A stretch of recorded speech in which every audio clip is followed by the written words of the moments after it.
Sorry. Hopefully we will. It's good to see everybody this morning. It has been, as Clay said, it's been a little while since I've been able to be over here with you. I guess I was trying to think back last time I got to come over here, and it was whenever JR was preaching a meeting for you. So it's been a couple years at this point. I am thankful to be able to study with you and worship with you this morning. And I hope that our study together about the job that we have to do collectively and individually as the Church of God is something that will be of benefit, to be thought-provoking to you, and even enjoyable to some degree. I want to start, if you would, if you'll draw your mind back thinking about Judah. The kingdoms have already divided. Judah itself, had betrayed God in a lot of ways. They had been thrown into captivity, starting with the Babylonian captivity. For years, they were enslaved to them. Eventually, another nation rises up, takes over Judah while they're still in captivity. And during that time, a remnant is sent back to rebuild the temple that had been destroyed. They went back under the lead of Zerubbabel, and they rebuilt the temple that had been destroyed. But 70 years goes by, and now there's a few of these Jews still in captivity. Now their captivity is to the Persians, who's under the rule of Artaxerxes. And it comes to the ears in that land of a man named Nehemiah that even though the temple had been rebuilt 70 years ago, that now the people inside of that land are being persecuted and that the walls are being destroyed. He said that he heard that there was a great affliction and reproach. The wall of Jerusalem was broken down and torn down. And so what he hears about is that no longer, while the Jews or Judah had once been a great power in that land, and God had exerted a great amount of influence on all the surrounding nations, now they didn't respect God. And now, once again, they were persecuting Judah. They walked freely inside and outside of those city walls because they'd torn it down in large degree. Now, sometimes we hear about tragedy, and for a moment it bothers us. Sometimes we might hear about somebody in a car wreck or a natural disaster or a war, and it bugs us, and we might do a little bit of praying. But it troubled this man Nehemiah all the way to his core. He goes in to serve. He was a cupbearer before Artaxerxes, and he goes into his presence to serve him, and he can't help but be downcast. He just can't help but be sad and downtrodden in the presence of Artaxerxes. And the king says, "What's wrong with you?" He says, "You never come in here all downtrodden like this before, and why aren't you more upbeat like you normally are?" And Nehemiah said, "How can I be happy whenever I know that my people are being persecuted and the walls of a once great city are torn down?" And Artaxerxes says, "Well, what do you need? What do you want me to do about this? Is there something I can do about this?" Which says a lot about the relationship of the slave and his master there, and that close relationship he must have had. Only one who really serves God well has that with his slave driver. But in Nehemiah 2 and 5, what he says is he builds up courage to ask this request from the king. He said, "I want you to send me back, please. Send me back so I can go and rebuild this wall, and give me papers that give me not only permission to move freely there, but also entitle me to materials out of the king's forest." Now that's a big ask. I want to go do a job, but I want you to fund it, and I want you to sanction it. And the king said, "Okay." The king gave him those papers, and Nehemiah goes back, and in 52 days he built his wall. That simple, right? Sometimes that's the way I've thought about the story of Nehemiah and the rebuilding of the wall of Jerusalem, because we call it Nehemiah's wall. And we say that Nehemiah rebuilt the wall, but I want you to think about all the effort that had to go into building a wall. There's no way Nehemiah could have done this all by him lonesome. Whenever you just think about the size of the project, that wall is approximately 2.5 miles long. It averaged about 39 feet tall in different places, and we know from reading further on that in a large percentage of the places it was torn down below the halfway mark. That was one of the mile markers as they rebuilt, that they got the whole wall all the way back up to halfway tall. And then that thing was it was about 8 foot wide in each spot. There's no way Nehemiah could do this job alone. But what he did is he goes back and he surveys that damage, and he reaches out to all of his fellow Jews, his countrymen, and he says, "We need to do this job. We need to protect one another, and we need to glorify God. And all those people in that area, after hearing his proposal for the work, they said, let us rise up and build. And so they strengthened their hands for this good work. And I don't necessarily think that it strengthened their hands meant that they had those little spring workout tools. I don't think that's what it was. But I mean, whatever it was they needed to do, they strengthened themselves for work. Was it strength of mind? Was it strength of heart? Was it preparation? I think it was probably all of the above. And there's a lot we can learn about this concept of strengthening our hands for the work. And then I want you to notice all the people that pitched in. Sometimes whenever you have a job to do and you ask someone to do a job, you hope a few people will participate. But there was mass participation in this project, wasn't it? Whenever you look at the list, because there's a list of all the people involved, you have whole tribes of people who participated.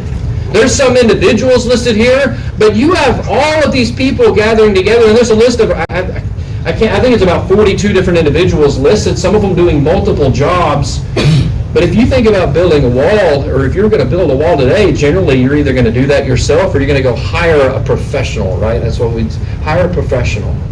Because you want somebody who has experience. A stonemason building a brick wall, right? A stone wall. But that's not who was building this wall. It wasn't just brick masons and stone masons. The first people mentioned outside of Nehemiah was the priests, starting with the chief priest Eliashib. And you have all of these different just common folks, and you have different rulers and governors and noblemen, and you have their wives and their children. Some of them it specifically mentions their daughters participated in the work. And you have the goldsmiths and the merchants and the plainsmen and herdsmen, all of these people from different backgrounds. They said, this is a job we're doing, and it's important to us, so we'll do it. And how noble it is that you have such a conglomerate of people who gather together and do this work. You know why they did this? Because they had a heart for a work like this.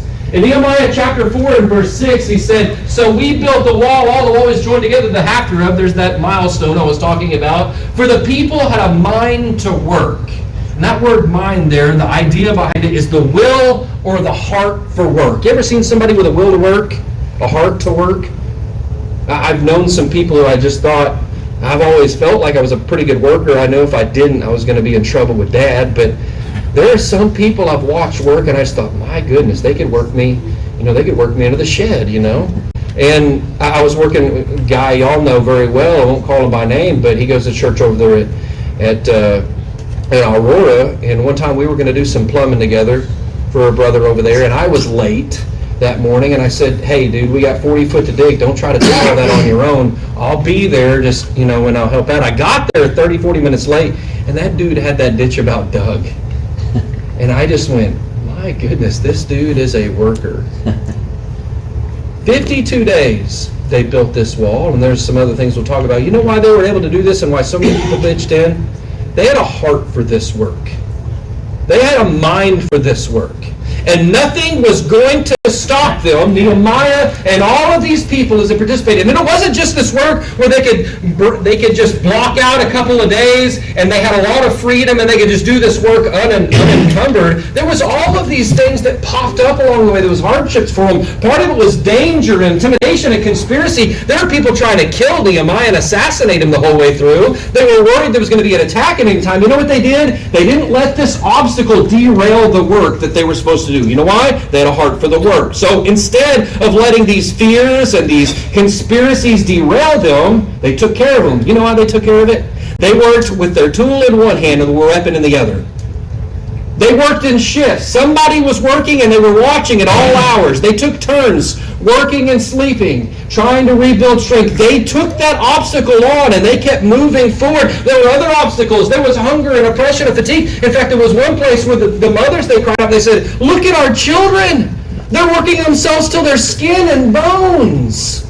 And there were other nobles just taxing them and taking away their food and their livestock. And they said, help us. They didn't want to stop the work. They said, give us something to eat so we can be strong while we do this work. And you know what Nehemiah did? He went in there and he talked to those people and he said, you give them back what's theirs. You let them do this work. Nothing was going to stop this project. And so yes, In 52 days, Nehemiah and all of these people together, they finished that wall. I want you to notice what happened at the end of this. Whenever he talks about the completion of this wall, verse 16 here in Nehemiah 6, it happened when all the enemies heard of it. All the nations around us saw these things. They were very disheartened in their own eyes, for they perceived that this was a work that was done by our God. This idea of being disheartened in their eyes is the concept where they had been lifted up with pride. You know why they were lifted up with pride? Because no one was stopping them from doing whatever they wanted to do to Judah. These people who had been God's people for all these years, who had won the battles, took the property, took the territory, now they had free reign. And they had torn down the temples, and they'd torn down the walls, and they were persecuting the people. But now, in 52 days, despite their best efforts to derail that work was done. And they looked at that work and they said, there is no way this is done just by men. There's no way. God has to be behind it. The people were protected, and God was glorified whenever the people said, it's our job, and they had a heart for the work. One of the saddest things about this story, I guess you could look at Eliashib, that he had some divided allegiances, that chief priest, and you could look at some of the persecutions and things that happened.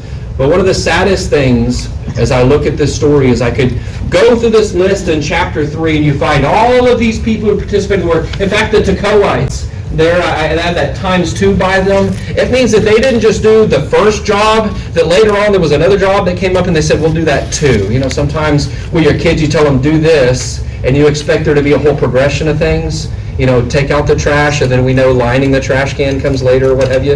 And sometimes a kid will just do exactly what they're told, but not anything more. But that's not the Tekoites. They said, we'll do our job, and then we'll do whatever else we can to help. But there was some people amongst them that said their nobility. Their nobles put not their necks to the work of what? The work of the Lord. This wasn't just Nehemiah's wall. This wasn't just the people's job. This was the work of the Lord, as the enemies well saw. But there were some of these folks who said, this isn't my job. And they watched everybody else do the work. You know, some people go, well, it still got done. You know, praise God that it still got done. Would it got done faster? Would it have been easier? I don't know what all things would have been different had they participated, but I know that God saw fit in this book to write all the names of the families and the individuals and the people who participated, but there's only one group of people, he said, they wouldn't do my work. And I think about myself, and I want you to think about yourself today. There's going to be books written. There is a book being written, and there's going to be names in it I read. Will we be among the ones that he has written down that said they put their neck to the work of my kingdom? Or will we not? I know what list I want to be on, and I know what list I'm at risk of being on at times. And I want you and I to focus on that we have a job. It's not a wall. It's not always physical work. But we have a tremendous task before us that it's going to take all of us invested in. Matthew 28, before Jesus ascended, he said, go ye therefore and make disciples of all nations, baptizing them in the name of the Father and the Son and the Holy Ghost, and teaching them to observe all things I've commanded you. And lo, I'm with you always, even to the end of the age. Amen. Our job, our God-ordained work, is the work of making disciples. And I don't care if we're talking about going out in our communities and converting our neighbors or our co-workers, or if we're talking about the job of discipling our children or getting our spouse to heaven. That's our job. It's getting ourselves and other people to heaven. And this is not something that can be done by just a few or one. It's going to take all of us. Have you really put your neck to that work? Sometimes we can look around at the people who are invested in the work, and we see talent and energy and effort, and we think, I'll leave that to those people, because that's not my job, but it is your job. We can't sit on the sidelines. In Matthew 12 and verse 30, Jesus is talking. He said, he that is not with me is against me, and he that gathereth not with me scattereth abroad. This is a pretty blunt statement by Jesus. You're either in or you're out. You're either part of the workforce or you're not. Sometimes it's easy just to be a fan. For as long as I can remember, and don't hold it against me, it doesn't really matter to me all that much nowadays, but for as long as I can remember, I've been a Denver Broncos football fan. And I remember back whenever I was a little kid in the mid-90s and we won a couple Super Bowls with John Elway, and I would go to school and say, we did it. We won the Super Bowl. And I remember back in 2014, I was sitting there watching the Super Bowl, and we did it again. And I would talk about the Denver Broncos in that terminology like, we did it. And I had people go, what do you mean, we did it? That wasn't you out there on the field. I wasn't a member of the team. I wasn't out there putting that work in. And I want you to think about the work that's going on in your congregation. Can you say that that's a we work, or is that a they work? We're either in and we're a part of it, or we're out. And don't think for a minute that your lack of attendance and participation doesn't make a difference. It does. He says if you're not gathering, you're scattering abroad. And there's lots of different ways that it has a negative impact whenever we're not all in on the work of the kingdom, each and every one of us individually. My mind goes back to another Old Testament story again about our fellow brethren, the Hebrews, the Israelites. You remember that God had pulled them out of slavery to the Egyptians this time, the original Hebrews, right? And he pulled them out of slavery, and he brought them over to the land near Mount Sinai, and he gave them a law, and he gave them a mission, gave them a job to do. I want you to cross over Jordan. I want you to take the land. You remember they sent the spies over, and 10 of them came back, and they said, we can't go over there. This is impossible. They'll eat our kids. And so all of those people, they listened to 10 of the spies instead of the 2, Caleb and Joshua, who said, we can do it. And God punished them for it, you remember? For 40 years you'll wander in this wilderness until your carcasses fall in the wilderness. And you know what Deuteronomy is about? A lot of times we simply say, well, it's a retelling of the law. What Deuteronomy is really about is that there was one group of people who chose not to obey God and do the work He commanded, and they had 40 years to prepare their kids to do it.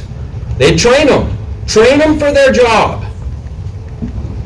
40 years comes and goes, and now it's time for the children of those people who wouldn't go do the work to step up and do their job to go into the land. But Reuben and Gad start looking around them on their side of Jordan, and it's pretty good.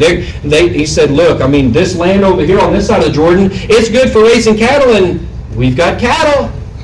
So they call Moses and they call all the other leaders of the tribes together, and they said, listen, we have what we have over here. I understand you may have what you need over on the other side, but we've got what we want. Don't take us over there with you to fight these battles. Just let us stay over here.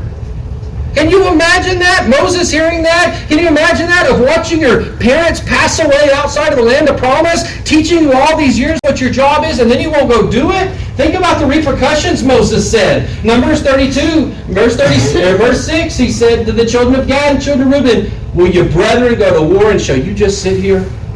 Wherefore discourage you the heart of your children from going over the land which the Lord had given them. You know what happened 40 years ago? Some people said, we're not going to go do this, and all the rest of the people were discouraged, and they didn't do the work either. And they paid a high price. And he said, you want this to happen all over again? That's what happens in battle, isn't it? Whenever we know those scenes where people go fight battles, whenever the leader is out there in front yelling charge, and he's running towards the enemy, right? And we also know what happens in battle whenever people start retreating. It may be one or two, but the more people start retreating, the more it disheartens all the rest of the people from making that charge. You may think that your lack of participation isn't causing a problem in your church, but it is. It discourages the hearts of people. That's always been a problem from this story to look at the story of Elijah. Elijah got so discouraged because he felt so alone in that work for so long. And finally, as he fought battle after battle after battle all alone, and he went out in the wilderness and said, just kill me. I'm not doing any good all alone here. Just kill me. Paul, he would reach out and he would write to Timothy, come quickly and bring John Mark, because Demas left me, and there's only one other person here working with me. You know very well that you work better in teams. There's an energy in that. And whenever the saints aren't all in, and that loneliness sets in, we are less fruitful. If we're not gathering, we're scattering. We could be discouraging people. And that doesn't mean that we're always sitting there going, I'm not going to do anything. That's not my job. That's not the way that we're normally acting about this. Sometimes it's just this complacency where we look around and we see other people doing the work and we go, what do you mean? They're doing the work. Sometimes we look at this passage right here, Ephesians chapter 4:11, and we read it this way. He gave some apostles, prophets, evangelists, pastors, and teachers for the work of the ministry. That's how we read that a lot. Why do you think we have all these people? Well, to do the work of the ministry. That clearly isn't all that passage, and we're going to come back and read the rest of it here in a little bit. But here's how I've looked at that at times. I look at some of these leaders in the kingdom, in the churches that I grew up in, and that I've been a part of, and I watch the people who are addicted to the work.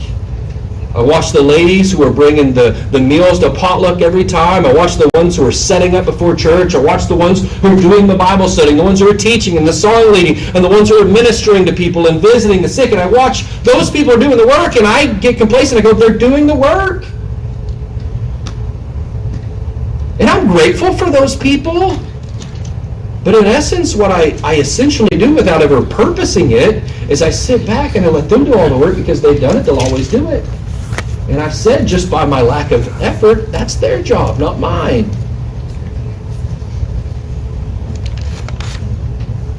There's so much work to do. And I feel like I'm still pretty young, but I feel like the older I get, the more I see how much work there is to do. Jesus saw that all these years ago. He looked out at that group of people who were fainting and weary and hungry and sheep astray, having no shepherd. And he said, the harvest is truly great, but the laborers are few. Pray therefore the Lord of harvest, that he will send forth laborers in the harvest. There is so much opportunity. And there's just not enough people to do the work. You ever watch somebody try to carry something that's too heavy for them? Somebody gave me one of my neighbors across the street. He said, I got a big shop shelf. It's 8 foot long. It's about 6 foot tall. He said, you want it? And I said, absolutely, I want that. Stick that in my shop. And he said, you need some help carrying it? And I said, no, I think I got it. I don't know why I said that, because as I stood there looking at that, I was like, there's no way I'm getting this into the back of the pickup. And then I made the dumb decision again afterwards. So I got into the back of the truck with his help, and he said, you need me to come over there and help you get it out? And I think maybe it was because he wasn't feeling it. I was like, no, I bet I can get it out. And I was about to try to get it out of there, and my other neighbor said, let me help you with that. And I was like, oh, thank you. Watching somebody carry something too heavy for them, good people reach out and say, let me help you with that, right? I watch some of the burdens that some people are carrying in the kingdom and have been carrying for years. And I know they need help. Not because they're untalented, not because they're uncommitted, but because there is so much work that a few people can't possibly do it all. You know what I have to say a lot of times to people in my job? No, I can't. And it's just scheduling. It's just scheduling, because there's so many things on the schedule. And for me, one of the younger evangelists, I'm not nearly as busy as some of those older ones, and I watch some of these shepherds and these elders that they give and they give and they give and they plead for other people to get up and to give themselves, and they're going, somebody rise up and help. And we're watching people, if we're paying attention, we're watching people carry boulders that no one should have to try to carry alone.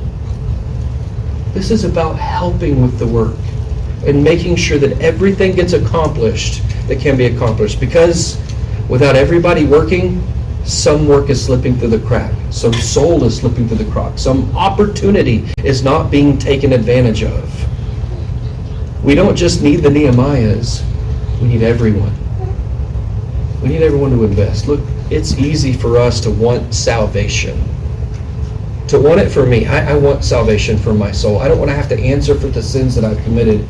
I'm grateful for the gospel, but it's another thing to recognize that salvation, it didn't just take my sins away and now I'm living life for me. What we need to recognize is that whenever we become a member of the kingdom, it made us a part of something bigger than ourselves. In 1 Peter chapter 2, in verse 10 there, he says, there at the end of this passage, says, in times past you weren't a people, but now you're the people of God. He says, you were people that did not obtain mercy, but now have obtained mercy. Let me tell you, whenever you receive the gospel of Jesus Christ and the salvation that only his blood can offer, God made you a part of something bigger than just you and your own life. Bigger than you and your own family. God made you a part of this spiritual house, lively stones, active, working members in the house of God. He said He made you a part of a holy priesthood, a royal nation, a chosen generation, a peculiar people. You're a part of something bigger than just you. And so was all of the house of Judah whenever they participated in that work. It wasn't about one person's dream and one person's mission. It was about their mission as a nation. And you and I are biggest part of something bigger than just you and me. And because God has placed us into His body and a part of something bigger than you and me, just by virtue of that, He's also made the work our job. You look at that. Look at what we didn't read there. For all those lively stones, that spiritual priesthood, what's their job? To offer up spiritual sacrifices acceptable to God by Jesus Christ. To that peculiar priesthood, that royal priesthood and peculiar people, what's their job? That you should show forth the praises of Him who's called you out of darkness into His marvelous light. Mercy made it your job to do the work of the kingdom. That's what mercy did. That's what salvation did. It made it my job. No matter what our office or our station is, it's every single member's job to work in the kingdom.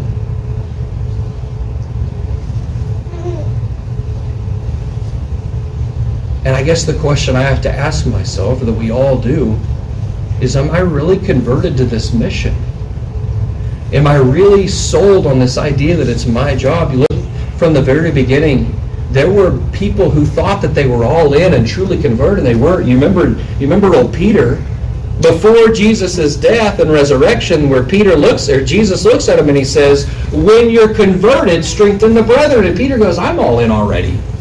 I mean, don't tell me to convert. I'm in. I'm all in. And then whenever Jesus died and he lacked faith, what did he do? He took his brothers and he went back to his former profession. He went fishing. And if you aren't all in on the kingdom, if you're not strengthening the brethren, if you're not doing what you can in the kingdom, I think it's a question we need to ask right here. Am I really converted? Because converted people who've obtained mercy, they have a job. And they do that job. Look at what faith is right here. James chapter 2, he talked about this where he says, what does it profit my brethren though a man say he has faith and he has not works? Can faith save him?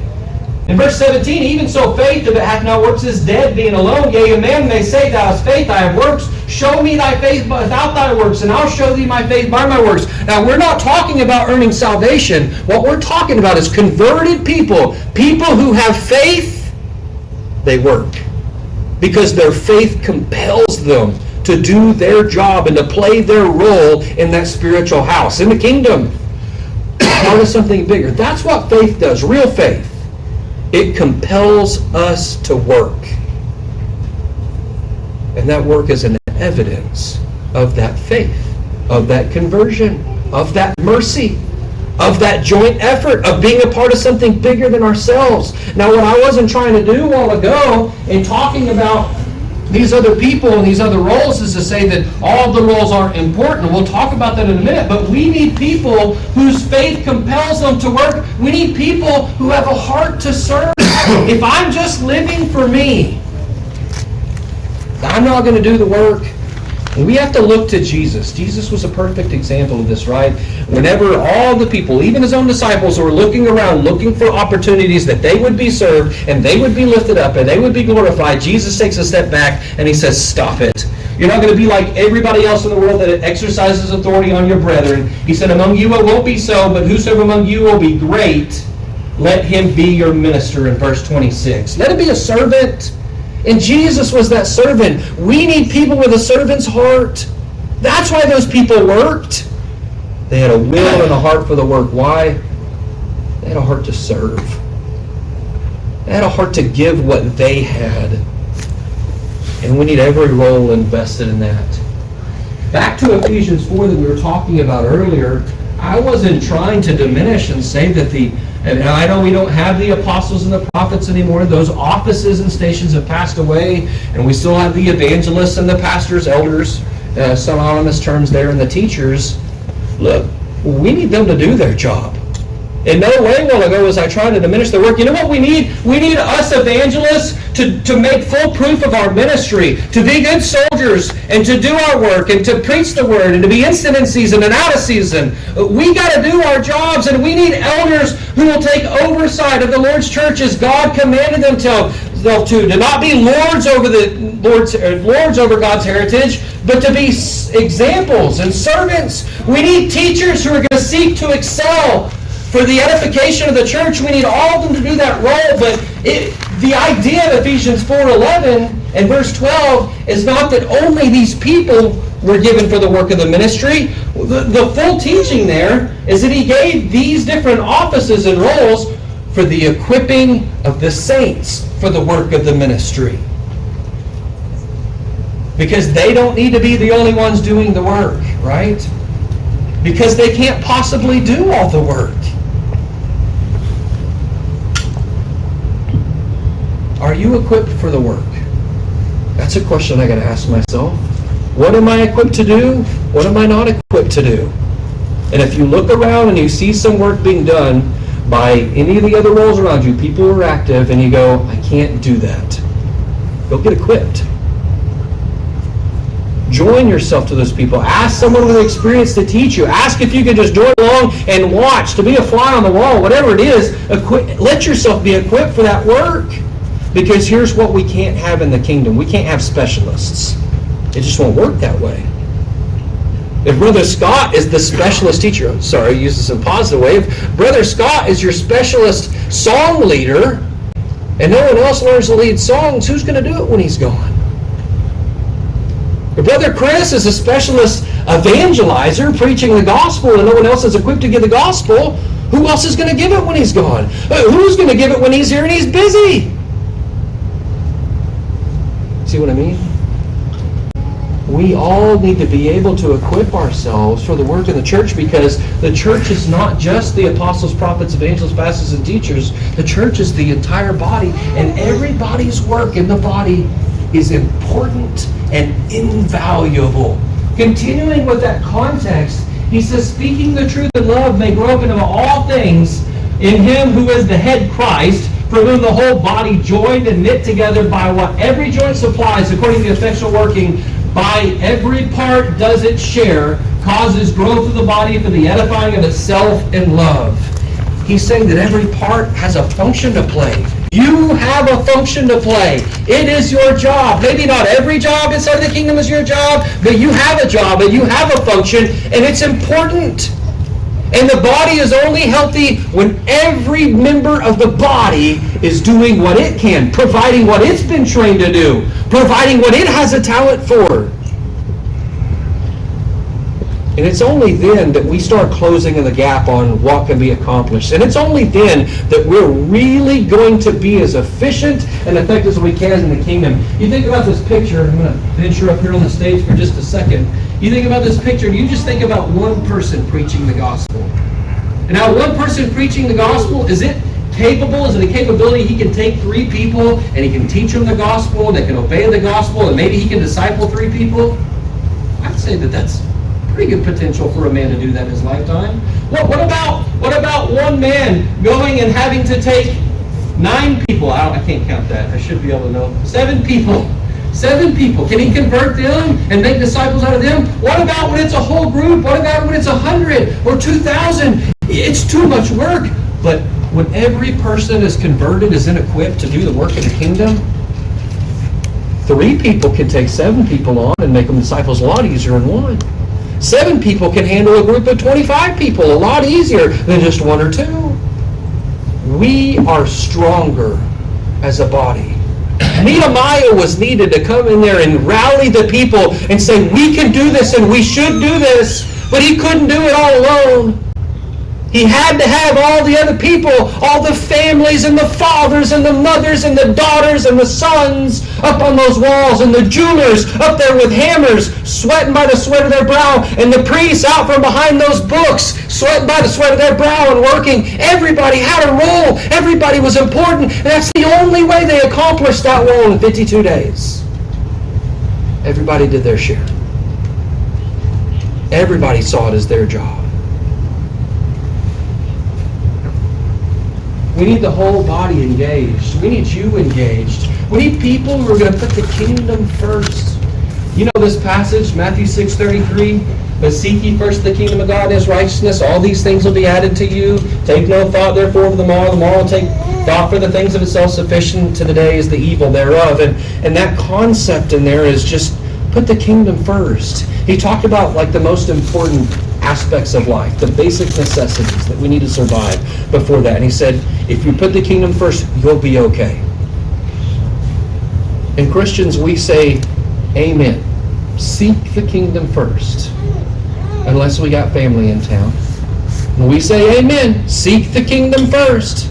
Unless, you know, our favorite sports team is playing. Amen. Seek the kingdom first unless there's some recreation behind. Seek the kingdom first unless, and the list could go on. And what we need in the kingdom for the body to be working on all cylinders and to do this job is for everyone to seek the kingdom first in everything that they do each and every day. And that's not a decision you can make for me. And that's not a decision I can make for you. We each have to choose to seek the kingdom first. We're not lazy people. I don't believe that for a minute. We're very busy and active people in our lives, aren't we? This idea of seeking the kingdom first isn't just about saying absolutely and then putting it first when it's convenient. And sometimes I think about, like, how do I even tangibly do that? And then I get to thinking about these people on the wall, these people building that wall, and I think about what they did that shows the essence of it. It's going to sound kind of gross, but you know that they didn't even take their clothes off during those 52 days? We were talking to the kids the other day. There was some people didn't think baths were necessary. They thought baths were necessary, but it said that they were worried. They were worried about someone attacking, and they wanted to make sure everyone was protected. So it said they didn't go down into the water. They went and took a bath by just going down in the water with their clothes on. They went to bed in their clothes. You know why? Work. We're going to work. We're not going to worry about anything else. We're going to work. And they didn't introduce anything else into their life that was going to deter them from that work. And I think that's how we tangibly look at it. What do I do to put the kingdom first? One, I make sure it's priority. It's front and center of my life. And two, I don't start introducing other things into my life that are going to take me away from it. 2 Timothy chapter 2, 2-4, he says, the things that you've heard of me among many witnesses, the same commit thou to faithful men who shall be able to teach others also. That's the mission of the church, right? I mean, that's essentially the same thing as the Great Commission that we read earlier. Go make disciples, right? And thou therefore endure hardness as a good soldier of Christ. No man that wars entangles himself in the affairs of this life, that he may please him who has chosen him to be a soldier. Life just gets busier. Whenever I was a kid, I remember Mom and Dad saying, whenever the summer comes, they both worked in the schools, and so whenever the summer comes, we'll accomplish all these things around the house.